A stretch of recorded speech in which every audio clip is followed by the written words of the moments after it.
대한민국 축구 팬들이 토트넘과 울버햄튼을 동시에 응원하는 날이 올 줄은 상상도 못했었는데요. 그날이 생각보다 빨리 찾아왔습니다. 황희찬은 최근 인터뷰를 통해서 라이프치히에서 본인의 컨디션은 좋은데도 코로나 확진자라는 명목으로 차별 대우를 받았다고 폭탄 발언을 했고, 벤치로 전락하게 만들자 곧바로 떠날 준비를 하면서 자신을 간절히 원했던 울버햄튼으로 탈출을 할 수 있게 되었습니다. 울버햄튼 팬들의 환대를 받기도 했고 기대를 모으기도 했지만 실제로 황희찬이 주전이 가능할지는 미지수였습니다. 황희찬은 울버햄튼 유니폼을 입고 난 후 리그 경기에서 선발 출전을 하지 못했습니다. 교체 출전이었습니다.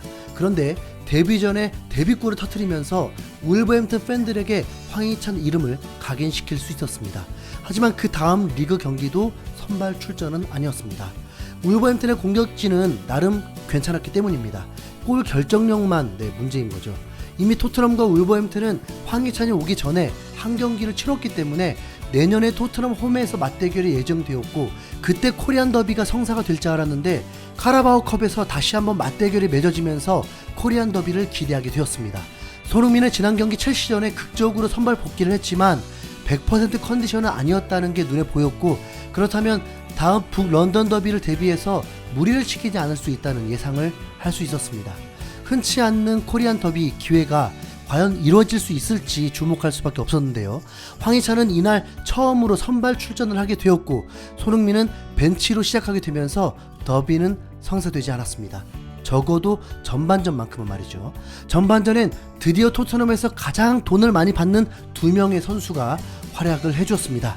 전반 13분 2% 아쉬운 은돈벨레가 드리블 돌파를 통해 페널티 박스로 진입한 뒤 골키퍼 다리 사이로 공을 통과시켜 골망을 흔들었습니다.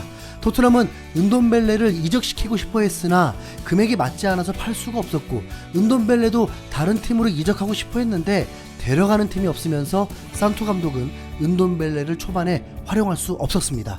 훈련 태도에 대해서 또 문제까지 있었죠. 하지만 이적 시장이 마감이 된 후 산투 감독은 은돈벨레를 점점 활용하게 되었습니다. 참고로 은돈벨레가 투입되었다고 토트넘의 경기력이 확 달라진 건 없었습니다. 오히려 실점이 엄청 늘었죠. 왜 그럴까요? 그리고 이왕 잔류하는 거 토트넘이 상위권 도약을 하기 위해 활약해줘야 하는 케인도 드디어 첫 골을 터뜨렸습니다. 전반 23분 알리의 기가 막힌 침투 패스가 이어지고 케인이 수비 라인을 틈을 타고 옵사이드를 무너뜨리면서 1대1 찬스를 만들었고, 침착하게 골문 구석을 꽂으며 2대0으로 앞서 나갔습니다. 토트넘의 우세로 쉽게 경기가 끝날 줄 알았지만 최소한 울버햄튼은 홈에서는 약한 팀이 아니었습니다. 황희찬은 비록 골을 기록하지 못하고 있었지만 많은 활동량으로 토트넘을 위협하고 있었고, 전반 38분 황희찬이 유도한 코너킥 상황에서 덴동커가 헤딩골을 장렬하며 1대2로 추격을 시작했습니다.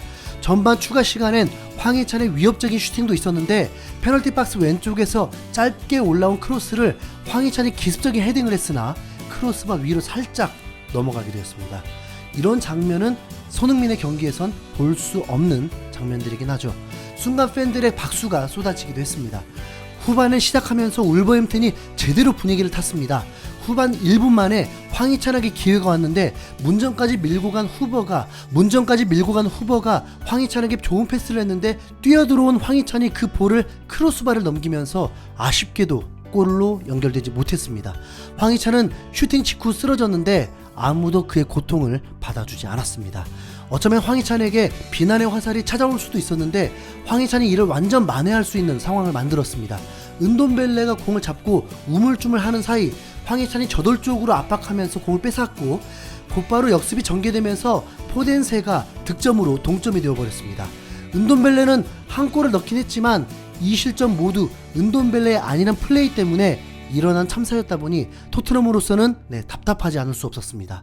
영국 언론들도 은돈벨레의 수비로 인한 실점들이었다 보니 혹평을 쏟아냈습니다. 지난해에도 무리뉴 감독이 왜 그렇게 은돈벨레를 특훈까지 시켰는지 알 수 있는 대목입니다.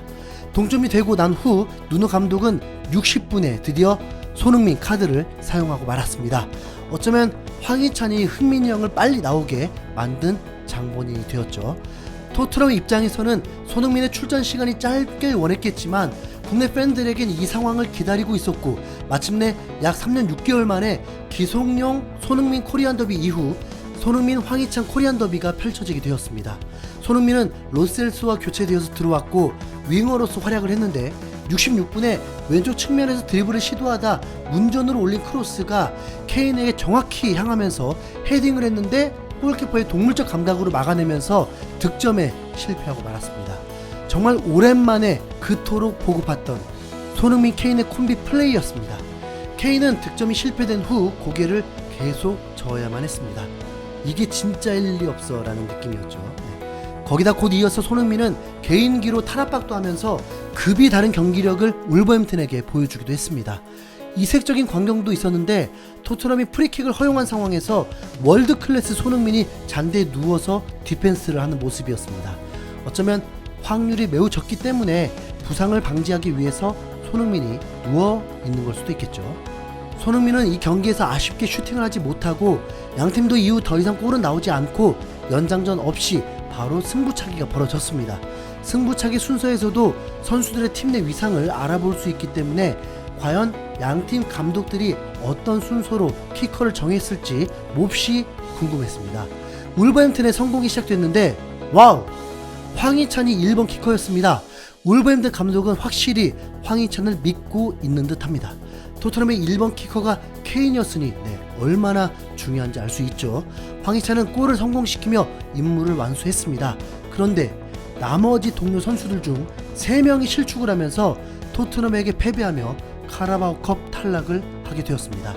손흥민은 키커에 나서지 않았습니다. 왜냐하면 아마도 5번 키커였던 것 같은데 울버햄튼의 5번 키커마저 실축을 하면서 손흥민이 나설 필요가 없었기 때문입니다. 경기를 마친 후에 황희찬은 선수들과 악수를 하면서 손흥민의 동료들과도 악수하며 인사를 나눴는데 마지막 순간에 드디어 손흥민 형을 만날 수 있게 되었습니다. 얼마나 특별했을까요? 국가대표에서는 한솥밥을 먹으며 친분이 두터웠지만 유럽에서, 그것도 프리미어 리그에서 서로가 경쟁팀이 되어서 상대하는 순간이 왔다는 건 마치 꿈과도 같았을 것입니다.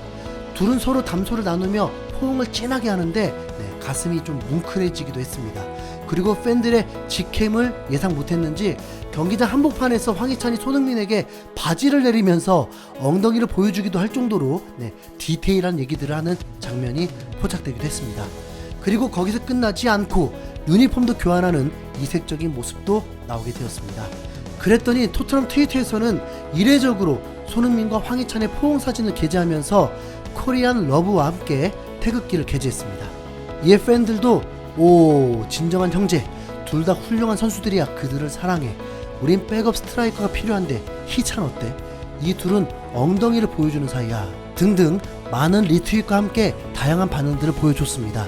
토트넘은 이제 16강에 진출을 하고 울버햄튼은 여전히 답이 보이지 않는 성적이지만 앞으로 시즌은 긴 만큼 손흥민과 황희찬이 소속팀에서 좋은 활약을 하며 내년 2월 13일에 다시 만났을 때 더 흥미진진한 경기를 펼쳐주길 기대해 보겠습니다.